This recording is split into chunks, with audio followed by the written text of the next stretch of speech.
Mithra is the only one of these pagan gods mentioned that could have conceivably come in contact with Christianity.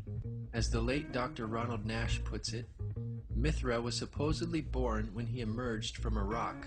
Unless this rock was a virgin, there is no virgin birth for Mithra. For the last time, December 25th is irrelevant to origins.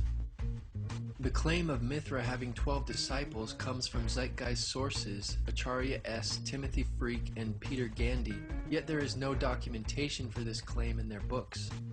Acharya S., Timothy Freak, and Peter Gandy now acknowledge that they got this idea of 12 disciples from a scene where Mithra is framed by 2 vertical rows of 6 pictures of what seems to be human figures and Mithra in the middle. The reliefs come from the 2nd century AD.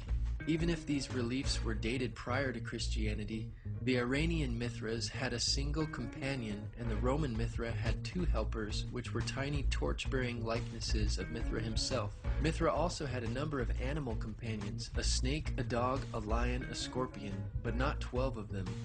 Mithra did perform a number of actions rather typical for any deity worldwide, true or false, and in both his Iranian and Roman incarnations. It must be remembered, however, that some general similarities would normally apply to any religious leader. However, these are not objects that require some theory of dependence.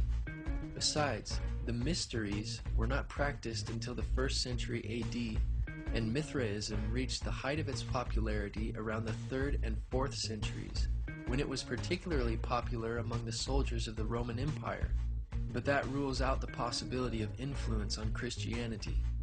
In his book, Image and Value in the Greco-Roman World, Richard Gordon writes that there is no death of Mithras, and thus there is no resurrection of Mithra, nor is there a 3-day burial. Zeitgeist sources, Freak and Gandy, claim that the Mithraic initiates enacted a similar resurrection scene, but their only reference is post-Christian Tertullian's Prescription Against Heretics, chapter 40, which is also quoted in the Zeitgeist addendum. In context, this in no way proves Zeitgeist's point, because Tertullian was explaining how Mithraic practices, which were introduced into Roman culture after Christianity, copied Christianity. Mithraic practices were not even in existence in the 1st century when Christianity began, but they were beginning to emerge in Tertullian's time and apparently copying Christian and Jewish beliefs. The complete passage reads, "The devil, of course, to whom pertain these wiles which pervert the truth, and who by the mystic rites of his idols vies even with the essential portions of the sacraments of God, he too baptizes some. That is, his own believers and faithful followers, he promises the putting away of sins by a layer of his own. And, if my memory still serves me, Mithra there, in the kingdom of Satan, sets his mark on the foreheads of his soldiers, celebrates also the oblation of bread, and introduces an image of a resurrection. Therefore, in the very source cited by Zeitgeist and Freak and Gandy, Mithra celebrates and introduces an image of a resurrection, which can hardly be seen as a resurrection of Mithra, or for Mithraic initiates.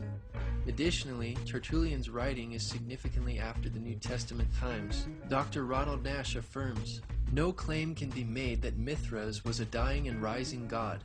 The tide of scholarly opinion has turned dramatically against attempts to make early Christianity dependent on the so-called dying and rising gods of Hellenistic paganism.